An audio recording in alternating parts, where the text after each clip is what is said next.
陽介、気づいたらさ、世界史があと1ヶ月となったね。そうやね。結構あっという間やね、本当。せっかくだから皆さんから世界一周の準備であったり、私たちのことについていくつか質問をいただいていたので、今回はそれにね答えたいと思います。はい。あと海外旅行に関する情報もございますので、よ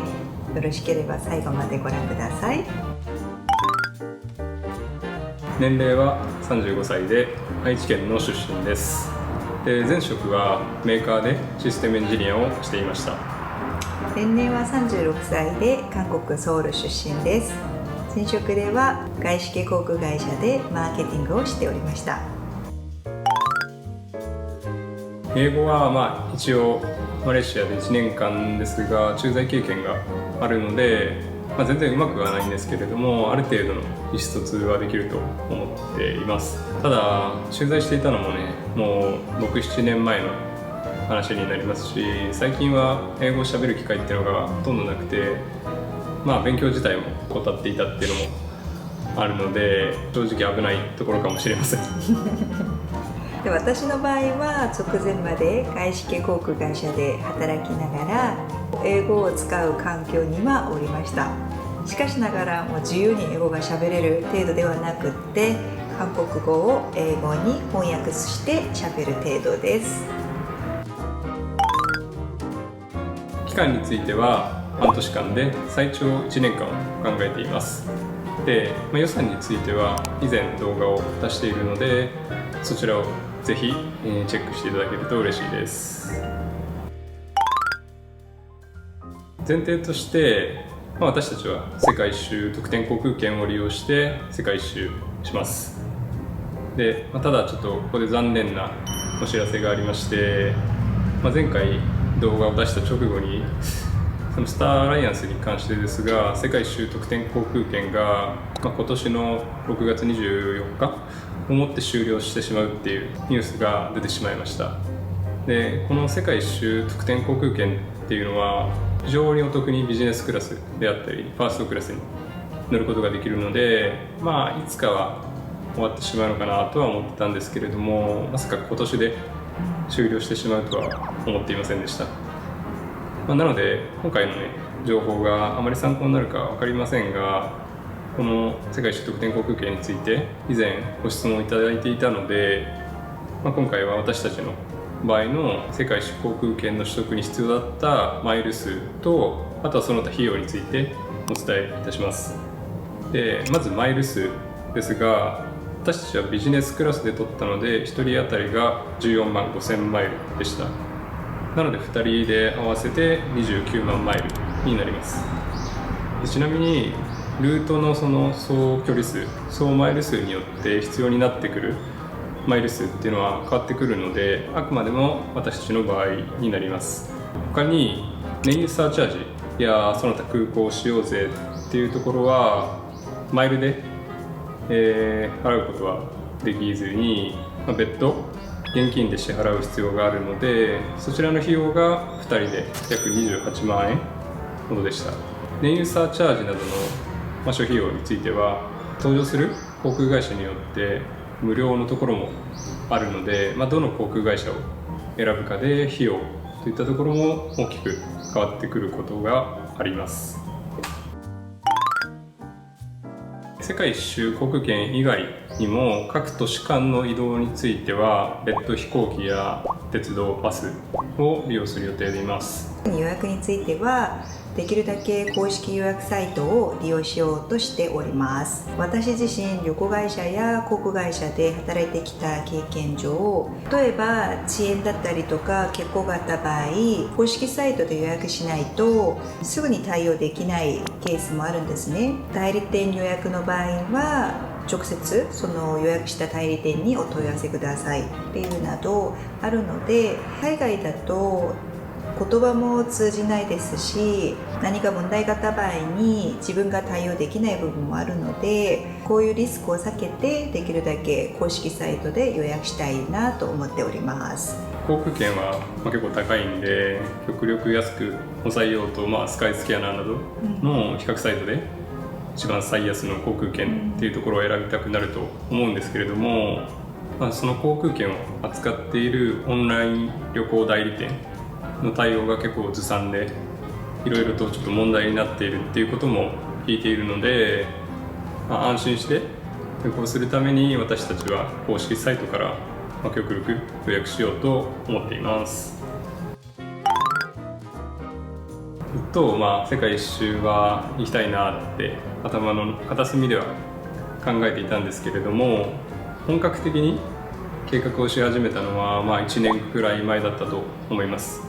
で、特に私たちのようにビジネスクラスの世界一周特典航空券っていうところを利用する場合は、予約開始直後にすぐ予約しないと行きたいルートであったり乗りたい航空会社のビジネスクラスの予約ってほぼ取れないので、予約開始される1年前には大まかなルートの確定が必要でした。なのでそういうこともあって結構早い段階から準備は始めていました。で、ルートが決まったらそこからは宿であったり、あとは LCC、バス、鉄道、それから持ち物の準備と意外とやることが多いので、私たちはこれぐらい早くから計画してちょうどよかったかなと今思っています。一方で世界一周航空券利用しない場合っていうところで言うと、実際はそんなに早くから考えなくても 3,4 ヶ月前くらいからであれば航空券やホテルもまだ取りやすいと思うので、それくらいからでも良いかと思います。ホテルを決める上で、必ず確認するポイントが3つほどあります。1つ目が立地ロケーションで、2つ目がキャンセル規定で、3つ目が口コミ評価です。で、まず立地という点で言えば、Google マップなどでその街の地図を見ながらホテルの周りに何があるかを確認するようにまずしています。で、特に主要駅であったりバス停に近いことであったりスーパーやレストランがあるところをポイントとしてホテルを選んでいきます。で、特に大きな荷物を持っていた場合は比較的交通の便がいいところ、アクセスが良いところであったり、あとはお腹が空いている時にはすぐに買い物に行けるようなことが重要な要素だと私たちは思っています。で、ここで一つ注意が必要なことがございまして、そういった大きな駅の周辺って意外と治安が悪いことが多くあるので、事前に街、駅名、治安のように、Google とかで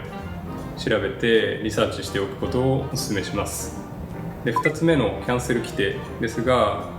海外旅行だと2、3ヶ月前から数ヶ月前からホテルを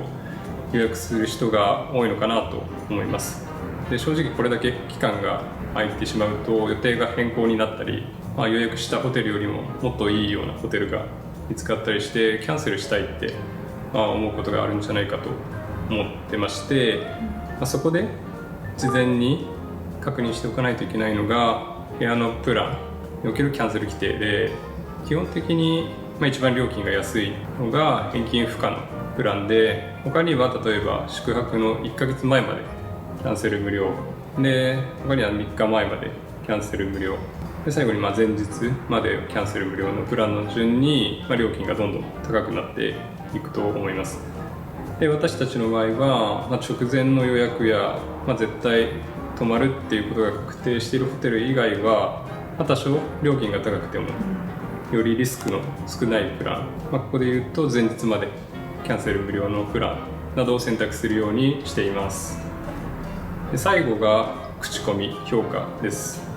で、ホテルの名前で、Google とかで検索をかければいろいろとそのホテルの情報が出てくると思いますが、やはり一番信用できるのは口コミだと思っています。で、Google マップであったりアゴタや Booking.com といったホテル予約サイトでホテルの口コミを確認するんですけれども、個人的に確認するポイントとしては口コミの数と低評価の内容、具体的内容です。ホテルごとに口コミによる点数が出てきますが、そもそも口コミの数が少ない場合は、点数が高くてもあんまり、判断材料にはならないと思いますので、まず口コミの数がある程度一定数あることを確認して、その内容を低評価順に並べて内容を確認します。でもちろん全て高評価であれば、間違いないと思うんですけれども、低評価の中でも自分たちにとっては特にこれ問題ないなって思えるものであったり、そもそも低評価で記載されている内容がおかしい、矛盾しているようなものもあるので、そこはご自身の基準で判断していただければよいかと思います。なので私たちの場合は、今お話ししたことも含めてホテルを選ぶ基準はこのような感じになります。クレジットカードと、デビットカードもそうですが、私は結構な、枚数を持っていく予定でいます。で、用途ごとにいくつかを使い分ける予定で、まずは普段使いとしてはデビットカードのワイズとレボリュートというカードを使います。で、これらのカードは海外手数料が無料っていうところと、あとは実際のレートに近い金額で為替手数料っていったところがほとんど取られないっていうところで非常に優れているカードなので、こちらを使う予定です。補足情報になりますが、例えば海外支払いで100ドルを決済した場合のカードごとの海外手数料を比較すると、一部条件付きにはなりますが、ワイズ、レボリュートは手数料が無料で、次にエポスカード、マリオットボンボイカード、楽天カードの順に手数料が高くなります。日本円にすると300円から500円ほど変わってきます。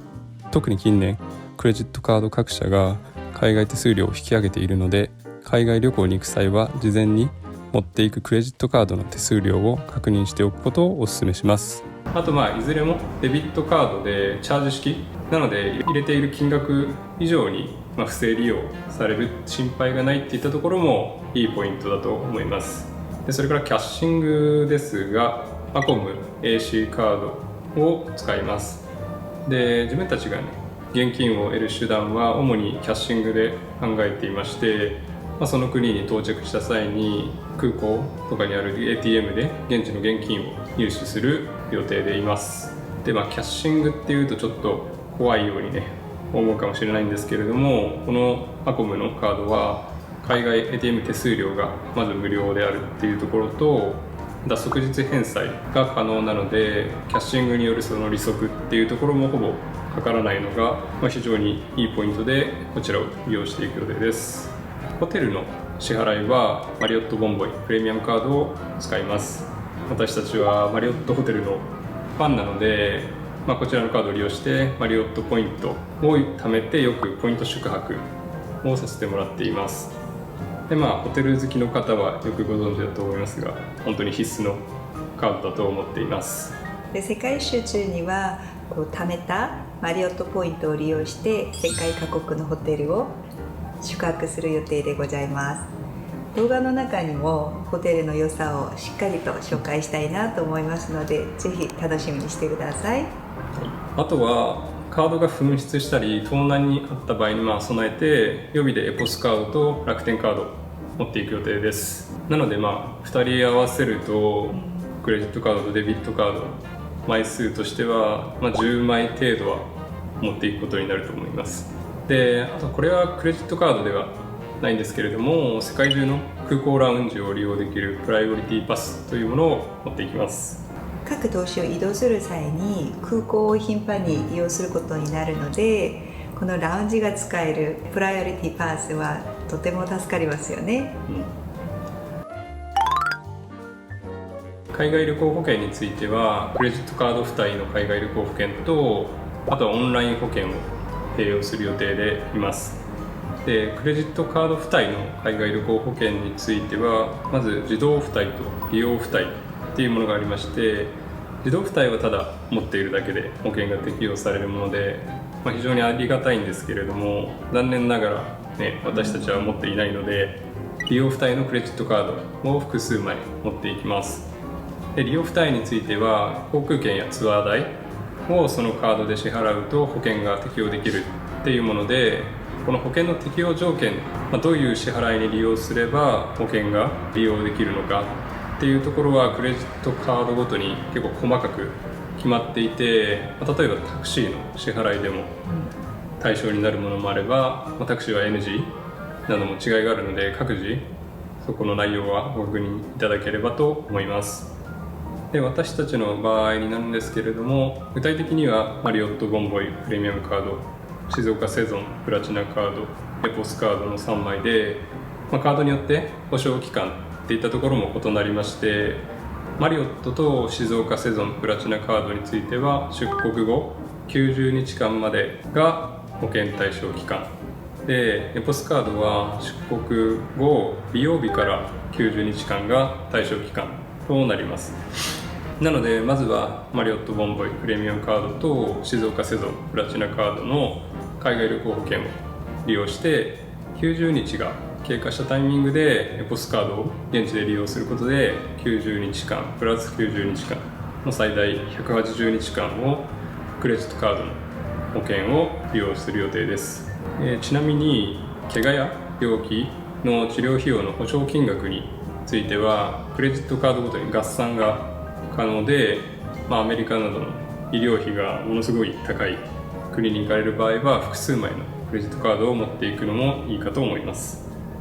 ただ死亡保障については合算ができないというところがほとんどだと思いますので、保証内容やその金額は各自ご自身でご確認ください。ご覧の通り私たちの場合90日経過後についてはエポスカードのみの海外保険となるので、保証金額についてもちょっと幾分心もとない部分がありますので、ここではオンライン保険を併用していく予定です。で、旅行中でもオンラインで簡単に申し込みができる海外旅行保険っていうのが私が調べた限りでもいくつかあるので、こちらを月単位などで契約していこうと思っています。料金も月額8000円とか9000円といったものもあるので、日本の空港でその保険に加入するっていうよりも比較的割安で入ることができると思っています。世界一周もね、あと1ヶ月となりましたね。そうやな、あっという間やね、本当に、まだ先だと思って余裕を持っていたら、もう本当直近まで迫ってきて、もう荷物整理だったりとか買い物だったりとか、あと必要な手続きですごいバタバタしそうな気がします。次回は、世界一周のね持ち物について紹介する予定です。なのでもしよろしければチャンネル登録をして私たちのこれから始まる世界一周を応援していただけると非常に嬉しいです。高評価もよろしくお願いいたします。